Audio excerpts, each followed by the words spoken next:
welcome back to another week of the Bozeman Brainstorm. This is the place where I talk about all things Bozeman and sometimes Bozeman real estate if the situation calls for it. But to be honest, anything really about Bozeman can be tied back to real estate. So yeah, the place I talk about all things Bozeman real estate. This week we're tackling a major draw for the area, and one of the main reasons I decided to call this place home, the mountains, the snow, and the amazing skiing. These last couple days we've got a little taste. And although it's already melted off, the mountaintops are still holding and the bases are getting built, and it's looking to be an incredible winter. So if you already live here, you obviously know what's in store. But if you've never been here and plan on coming this winter, here's the inside brain dump on where you'll be skiing if you come here. So Bozeman sits in the Gallatin Valley, between two of the best resorts in Montana. We have the Bridger Range to the north, home of Bridger Bowl, and the Gallatin Range to the southwest, and that's where you'll find Big Sky. We've all heard of Big Sky. It's an incredible mountain that offers a ton of terrain and multiple high-speed chairs, yada, yada, yada. It's a real resort mountain on par with Bachelor, Hood, and Mammoth, and it has real resort prices. But most people haven't heard of Bozeman's closest resort and best-kept local secret, Bridger Bowl. So here's the deal with Bridger Bowl. It's 20 minutes from downtown, 12 minutes if the roads are clear. And that road, it's basically a straight shot. There's nothing curvy and dangerous to deal with. It's a true get a few runs in before work type mountain, and the resort is expected to be open December 13th through April 13th this season. Lift tickets clock in at $82 online and $97 at the window for adults, and $38 and $51 for the Gremlins. They also offer a 3-pack for $220, which ultimately brings ticket prices down a bit. And there's always a season pass, which, if bought today, would run you $1,210. So here's what you get for your hard-earned dollars. Access to 2,000 acres and 75 marked runs, and a ton more unmarked. 2,700 feet of vertical rise and a top elevation of 8,800 feet. And at Bridger, you actually get the full 8,800. Lifts include 1 quad, 6 triples, and 1 double, with a few surface lifts as well. And they're all carting you around so you can fully enjoy the average 300 inches of snowfall. And if you're hoping there's a train park, there is. There's actually 2. But don't get too excited. One is decent, but only if you're a better rider. And the other is small, and it's really only built for riders who accidentally find themselves in the park and they don't want to die making it down to the bottom. There's really not much in between. This is the beautiful thing about Bridger, though. Where the parks might lack, it's made up for with awesomely light snow and open, steep terrain that will make even the most confident rider pucker that little booty hole. And the locals know I'm talking about the ridge. It's the summit, the full 8,800 feet. Take the chair up, hike up even farther until you can't go any higher, and then look down upon all the normal resort riders while you drop into a truly unique, backcountry-esque, out-of-bounds vertical experience.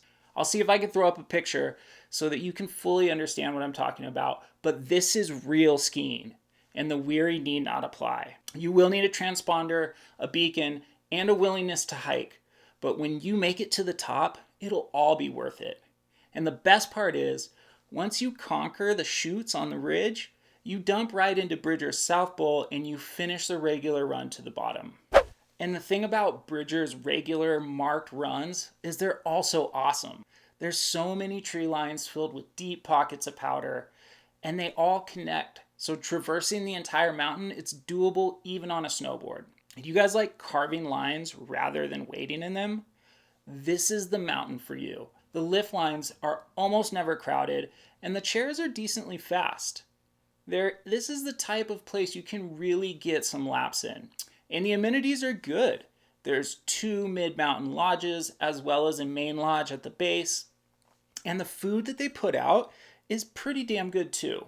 Drinks are fair and they're readily available. The rental shop is efficient and the lessons are great if you're looking to learn something new. You can tell the employees really enjoy their jobs because the vibes are always good and you're never going to see someone crying unless, of course, they broke a femur. Bridger Bowl is a true locals mountain with everything you would want from a major resort and none of the bullshit. Great runs, great snow, extreme chutes and drops, and short lift lines. Make sure if you're doing tree runs, you keep your eyes open for the hidden smoke shacks.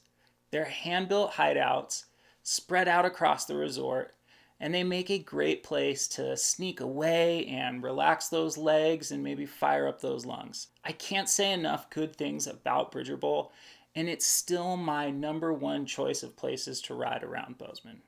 Whereas many people haven't heard of Bridger, everyone has heard of this next resort.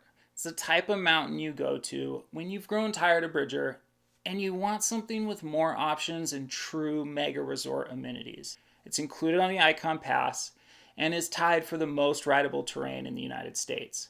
And of course, I'm talking about Big Sky. Just a stunning 45-minute drive from Bozeman through one of Montana's most beautiful valleys, and you're going to find yourself staring at Lone Peak above one of the world's best ski resorts. With 5,900 acres of skiable terrain and 4,400 feet of vertical, all being serviced by 24 chairs and 12 surface lifts, with the longest run being 6 miles, you're going to need a few days to get all your riding in. The summit elevation is a hardy 11,166 feet, and it sees an annual average snowfall of 400 inches. There are 317 runs in total, and they can be accessed by a gondola, an 8-person lift, 2 high-speed 6s, 5 high-speed quads, 3 regular quads, 7 triples, and 5 doubles, and 12 surface lifts. And Big Sky has something for everyone from first-timer to the pro. Expert and advanced runs make up about 60% of the mountain, with intermediate and beginner runs making up the other 40. And their terrain parks, they're the best in the state, and there's 5 of them. So Big Sky was founded in 1974 by news anchor and Montana native Chet Huntley, and then was purchased by Boyne Resorts in 1976. Since then, it has slowly acquired more and more of the surrounding terrain, adding more and more lifts until it became the behemoth that it is today. On a clear day from the summit of Lone Peak, you can actually see 3 different states. You can see Montana, Idaho, and Wyoming, as well as Teton National Park and Yellowstone National Park. Big Sky is truly one of the best resorts in the U.S., and it's an epic place to plan your family ski trip this year. But with all that awesomeness comes a pretty price tag. I mean, someone has to pay for all the new high-speed heated chairs and tram-accessible summits. And guess what? That's you. Ticket prices fluctuate, but early season, early week tickets, they can get as low as $60. But as the season progresses, don't expect to pay anything close to that. Once the season really takes off, ticket prices jump to $157 for non-peak days and as high as $272 during high demand days. And yes, your daily lift ticket will get you unlimited access to the tram and all the lifts, but it still begs the question, is an almost $300 ticket really worth it? Now you can get discounts on buying multi-day tickets and midweek passes, but to get a truly unlimited pass with no blackout dates, you're looking at a cool $2,000. And do you want to add unlimited tram access to that? You're looking at another $900. Almost $3,000 to have the whole enchilada and access to every square foot of the mountain. Big Sky is definitely not for the budget-minded rider. However, it is included on the Icon Pass, which factored in could get you a decent price overall on the lift ticket. Just depends on how you look at it. So living in Bozeman, I've ridden Big Sky a decent amount. Usually I buy early season tickets or go on days with local discounts, and I can attest, the mountain is huge. If money is not an option and you just want the best skiing that Montana has to offer, Big Sky is hands down the resort.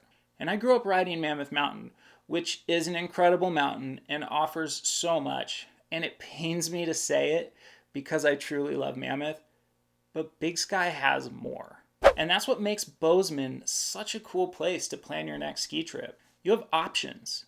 Budget-minded riders can plan a trip to stay in town and ride the local favorite Bridger Bowl, and people really wanting to ball out and impress can plan a trip around Big Sky. Or if you want, do both. Get your legs warmed up for the first few days at Bridger, and then head over to Lone Peak and see how truly out of shape you are. With either resort, you can't go wrong. Just keep in mind, if you plan on riding Bridger, you'll likely be staying in town, which is going to offer a lot more food and lodging options than Big Sky will. Big Sky's town is small and it's expensive. People do drive from Big Sky to get dinner in Bozeman, but even with clear roads, it's still kind of a trek. And after a full day of skiing, your time is better spent in the hot tub than behind the wheel. So I would plan on grocery shopping in town and then making your meals in the Airbnb. And there you have it. A quick brain dump on why Bozeman is the best place in Montana to plan your next ski trip. We will see you next week.